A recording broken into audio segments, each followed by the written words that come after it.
düşüncə tərzi bacarmıram. Uğursuzluq gördü, deyir ki, yox, mən bacarmıram. Bu qaydada bacarmıram deyə düşünürlər.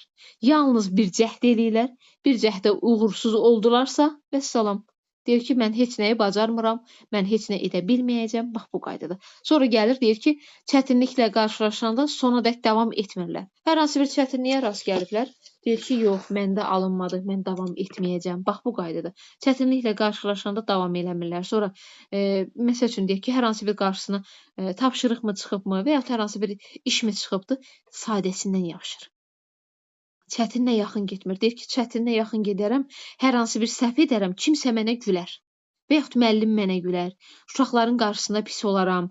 Bax bu qaydada tez ruhdan düşürlər. Bax bu qapalı düşüncə tərzinə malik insanlar öyrənməyə davam etmirlər. Onlar yalnız bir fəndə uğurlu ola bilərlər. Deyirlər ki, məsəl üçün riyaziyyat müəllimlik deyil, ingilis dili müəllimlik deyil, Azərbaycan dili müəllimlik deyil. Tutaq ki, bir dənə rus dilini oxuyur, məsəl üçün deyirəm. Bir fənni oxuyur. Bax bu qaydada. Sonra çətin tapşırıqların öhdəsindən gəlmirlər. Yəni gəlsələr də necə deyim, gəlsələr yox, gəlmirlər. Gələndə də hər hansı bir çətinliyə rast gəlirlər, gələn kimi tez çəkilirlər kənara bu qaydada.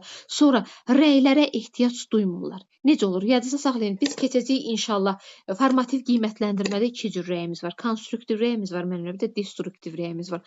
Konstruktiv rəy odur ki, gələcəyə yönəliş rəydir.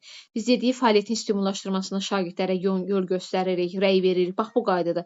Məsəl üçün konstruktiv rəydə emosiyalara yönəlmir. Biliyinə yönəlir, savadına yönəlir, nə bilim, bacarığına yönəlir. Bax bu qaydada. Bu rəylərdə biz əgər ki konstruktiv rəy veririksə şagirdə açıq düşüncəyə düşür.